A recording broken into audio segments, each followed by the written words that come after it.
Hey Divas, welcome back to Deep Diving Divas, where reinvention, inspiration, and a splash of fun is always on the menu. I'm Nancy Fox. And I'm Elaine Doran, and I'm exhausted. Elaine, I'm exhausted too. Why are you exhausted? Oh my goodness, it was quite, it was wonderful and great, but it was a week of I went to a baby shower and we had to dress up as some famous woman in history. I was Pocahontas. Maybe one day I'll show you a picture. We went to see Chris Bodie at the Greek Theater. I had a group from my Beverly Hills reunion here last night for a barbecue. It was fabulous. It was messy. It was crazy and cleaning up until the wee hours. But you know what? When it's over, you just lie there and you go, I loved every minute. Our house. I know. What about you, Nancy? Me too. So mine started out, it was my big birthday this month. So I had a little party in LA, just intimate. And I baked for it and I did party favors and baked for that, the granola. And then we had a family reunion and everybody stayed at our house. So as we said, the inn was full with little kiddos and my mom and my nephew and niece. It was so great. And their little guy. And then we went to LA and I hosted a party for Alan's Pepperdine tennis team. We were trying to do reunions every year. So did all the baking and organizing for that. And then I came back and I'm doing another little gathering tonight. So Nancy, crazy. That's why I say I don't need to meet Martha Stewart because I got you by my side. I'm not kidding. I'm exhausted. I was getting a little bit more awake this morning, but I'm exhausted listening to what you said you just did. I know. A little craziness. Let's go on. Yeah. So what's on our show today? Oh, you are not going to believe it. Talk about women. We have this special, wonderful woman. You probably are going to remember her. She was a national TV talk show host. She has done and does commercials, TV commercials, wonderful voiceover. And not only is she all of these things, but she is a super mom with two wonderful children, given her life to them. But now she has figured out what she wants in this part of her life. Guess what she does? She's a real estate agent in Beverly Hills. BH Beverly Hills. Yeah. Yep. And we're talking about the fabulous Maty Monfort. Now, you probably remember her on Mike and Maty. She was one of the hosts. And on HGTV, Smart Solutions. But there's so much more to Maty's story. It goes far beyond the screen. So are you ready? Let's dive in with the one, the only, Maty Monfort. Hey there, friends, it's Nancy and Elaine. They're the Deep Diving Divas, it's quite a name. They're diving deep into the things that matter most, from friendships to family and so much more. Join them each week for a splash of fun. Welcome, Maddie. Thank you, ladies. How are you? We're great. Maddie, you know what? Everybody probably wonders, why did we invite you? How do we know you? And actually, when you were host of Smart Solutions on HGTV, you invited me, or you or your producers invited me for so many segments because it was all about DIY, right? And we had so much fun and you were so nice and so kind to me. Like really what you saw on the screen was exactly what you were like when the camera shut down. And so welcome. So nice to see you again. Great to see you. Great to see you both and meeting Elaine as well. Yes, thank you, Maddie. I was going to say, I had the pleasure of being on with Nancy as I did her PR for many years. And so when we were on your show, Smart Solutions, I was able to watch the magic between the two of you. I loved it. And now we get to see you again. But tell me something, Maddie, because you've got a magic about you that is really hard to duplicate. It's very special. I know at a very early age, you grabbed a mic, you decided this is what you wanted to do, but you also have a unique opportunity to be able to be bicultural and share that with everybody and how it's been to your advantage. So could you tell us a little bit about your background? Yeah, it's interesting. I came in 1967 when I was 2 years old. We came on, my mom, my dad, and my 16-year-old aunt, my mom's sister, came on one of the freedom flights that Lyndon Johnson had ordered. They escaped a communist Cuba for a better life. We landed in Hartford, Connecticut, then moved eventually to Miami, where all Cubans end up.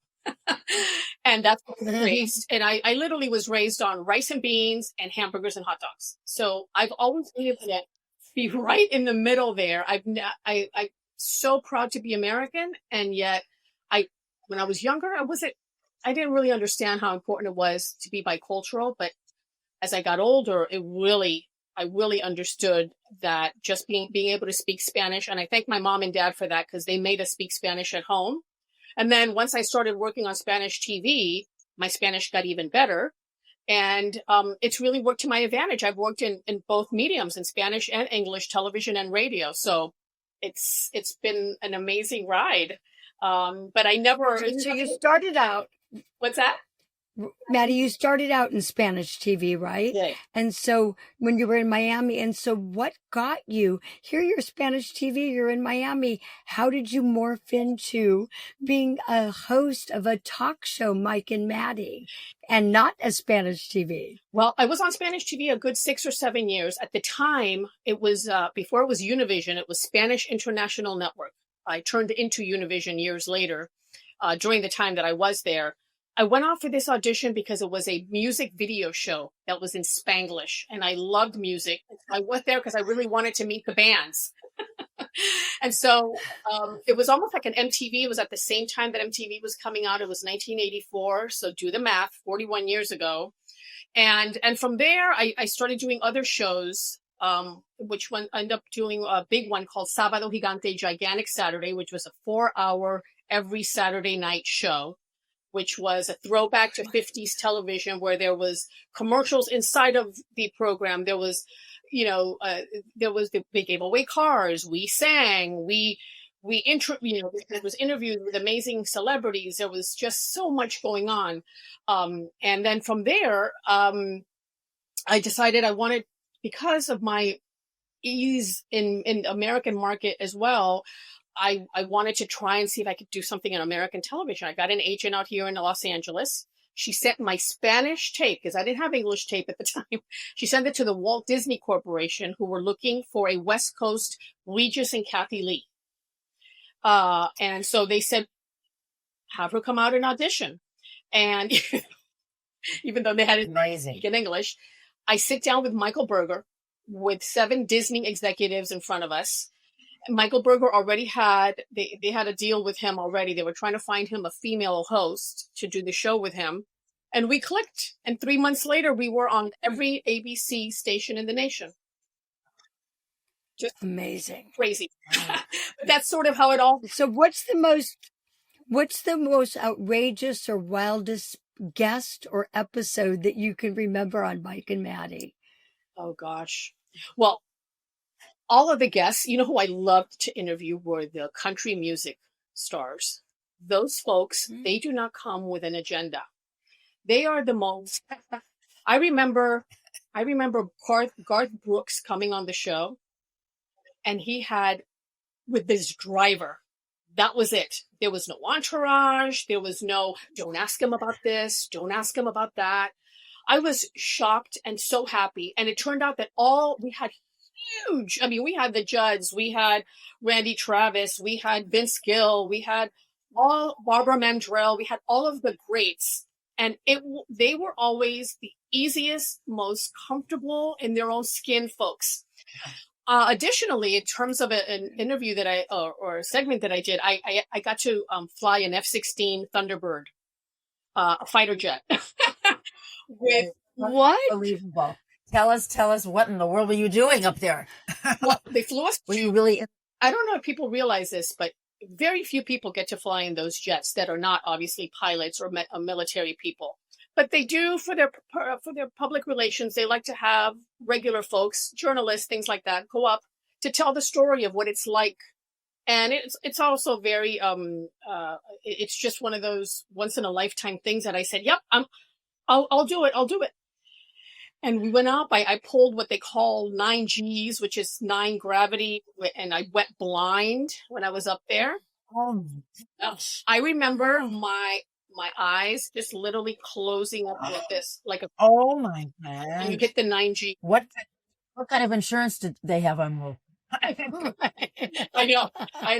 I mean, those people are incredible. Those pilots. So, I Oh, mean, they put oh, the name on the outside of the canopy where I was sitting.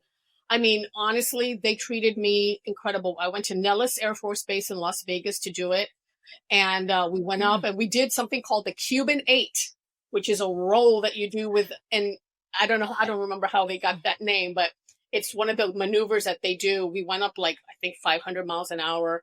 It's incredible. After Mike and Maty, we went off the air. We were on the air for 2.5 years. And unfortunately, you know how everything in life is about timing? Well, in our case, when we came on the air, we were very wholesome type of programming, just like Regis and Kathy Lee. We happened to have the unfortunate timing that we were on the air at the same time as what became, you know, the Jerry Springer type genre of shows. And it was very difficult to stay on because those shows were very popular. But anyway, so we go off the air. That was tough because I loved doing that show. It was just amazing.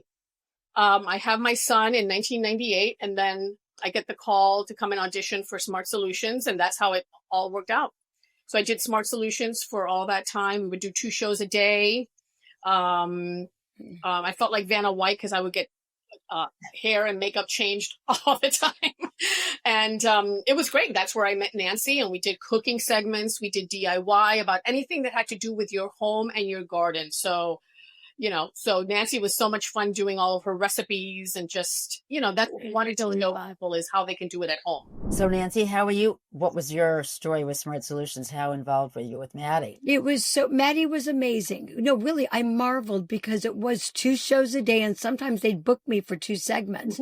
So I'd be in the morning show and then the afternoon, and she would have 3. Right? Didn't you have 3 guests on? 3 guests. 3 segments of each show, said 6 guests a day. That's a mind-boggling thing. And so how did you did you ever think, oh my goodness, as you're watching the next crafter or the next DIY, God, I would never do this, or who would ever make this? Like, how did you always look so interested? Well, I've always considered whatever program that I've been on my home. And so I want to be as gracious as I can to anyone that is coming into my home, be that somebody that may bring me some information that I may not necessarily use, but I know somebody out there loves it. And so that's always how I've approached things. I always want to get interested in who you are, why you do this, how did you start doing it? And so obviously I'm human. I'm not going to be interested in every single thing. But it was very important for me to make every guest feel welcomed and loved. And you did. But really, coming off of the high of being on Mike and Maty, then being on Smart Solutions, doing the amazing things that you did, that's pretty hard to, get off that high, that pedestal. How in the world did you get through it?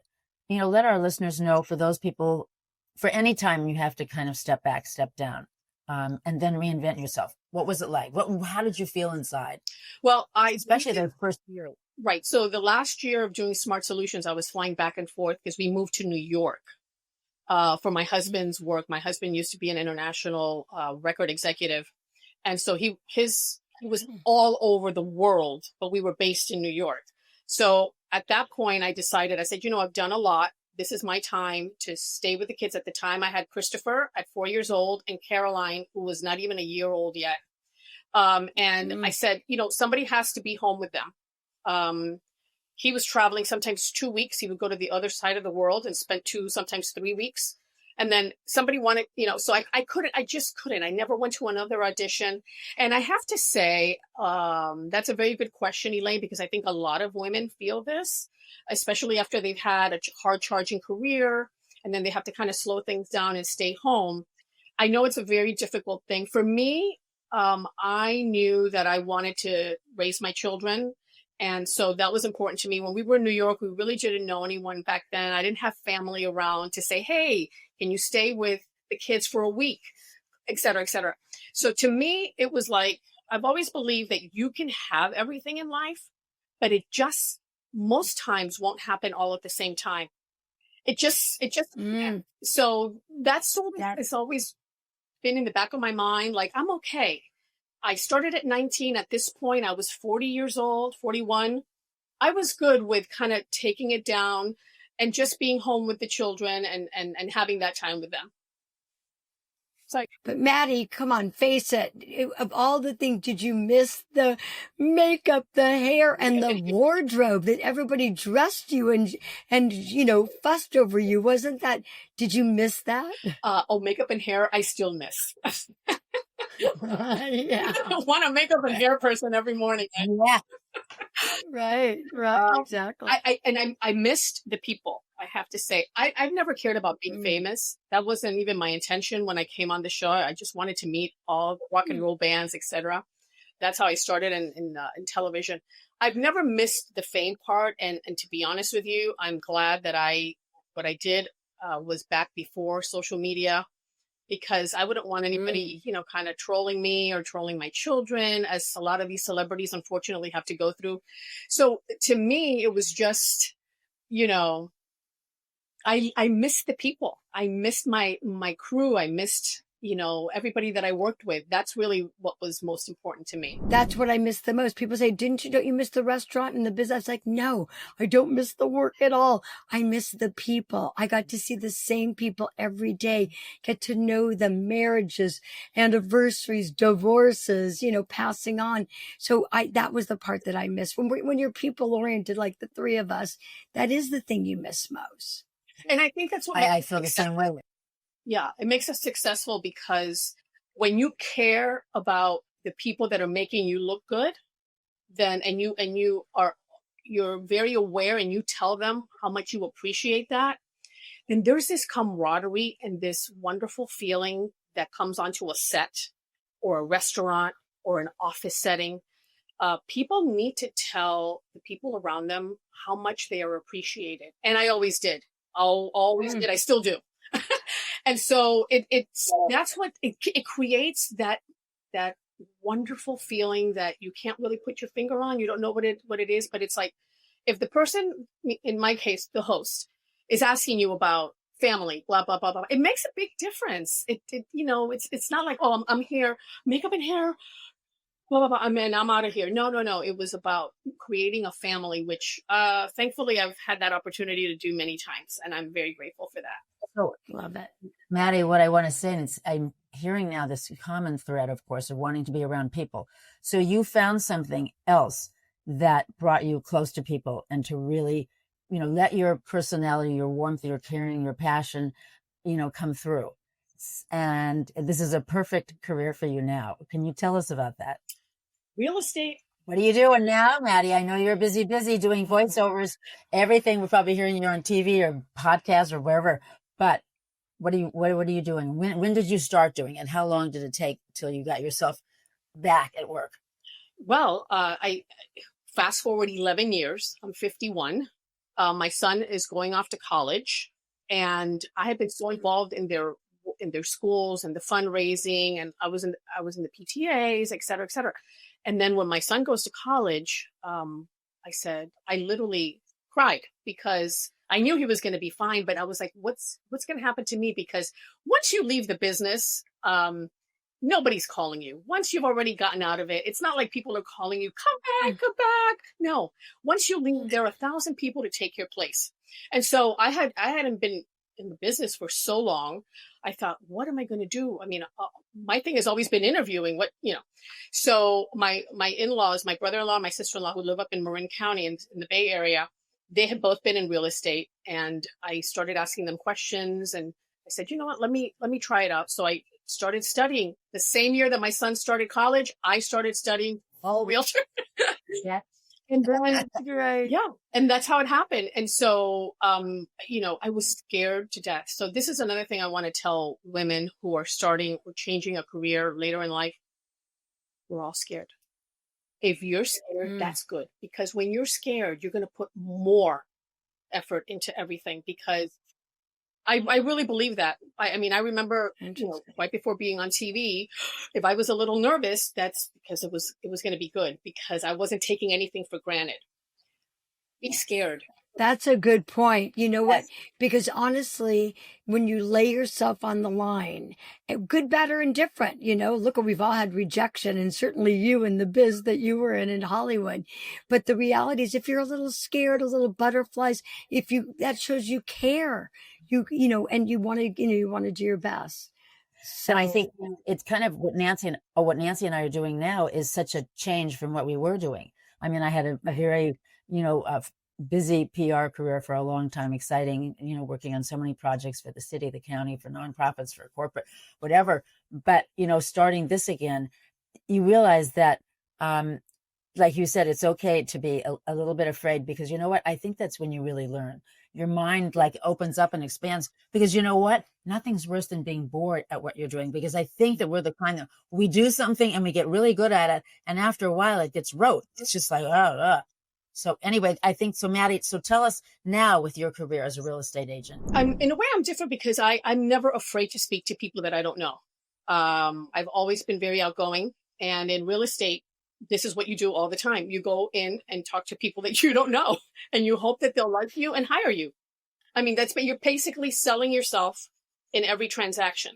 You're selling yourself. You're hoping that they connect with you, that they believe in you, that they believe in the guidance that you're going to give them.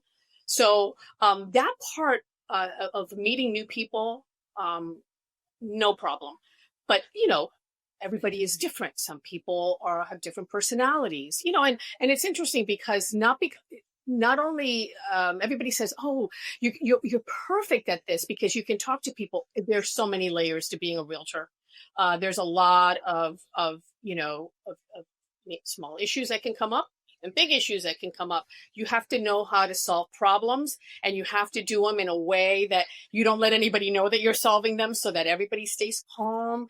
My approach all the time is to make the transaction, which can be, as you know, obviously you both have bought and sold property, to make it like the most wonderful, or at least close to a wonderful transaction, where yes, you're dealing with properties, you're dealing with major money sometimes, but I want my clients to always feel that I want to make it smooth for them, as opposed to be creating problems. What I try to do actually as a realtor too is when I go into a home, I'm very good with space. I didn't know this until a few years ago, but I can understand space and what things work better in another place. So I give them advice on how to stage. I've staged many homes for my clients with the stuff that they have. Nice. I've told them, get rid of all this, put it in the garage for now for the showings. Get rid of this, move this couch here, blah, blah, blah. Without doing any structural changes or even changing bathrooms. I'm talking about just decluttering, things like that. And, and I'll help. That is Sure. That is a great thing, Maddie, because I do know that, staging has become a huge industry, and it does serve a purpose, but it also is very, very expensive. And I think that, dealing with people with different ranges financially, that you provide that, and you let them know. So I think that that's a real special, opportunity for having you and as a real estate agent. Maddie, we're gonna have to wrap up soon, so we have another minute or so. What can you share with us? What little nugget, that you can share with this new? I mean, the idea that you started in real estate at 50, reinventing yourself at 51, and you said, are you going to share? We have a big birthday coming up this year. You know what, ladies? I always say that have more self-love.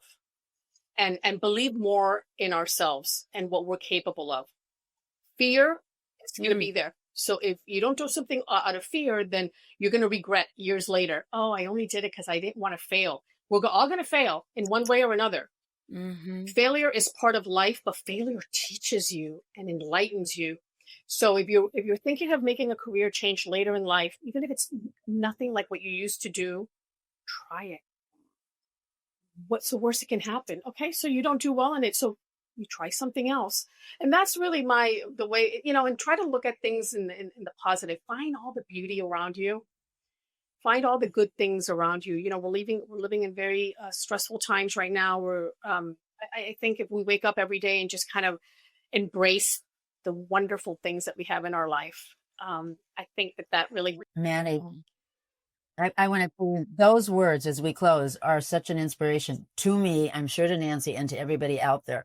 And especially as women, we really have to work on that. So we thank you so much, Maddie. And Maddie, if people want to get in touch with you, how do they find you?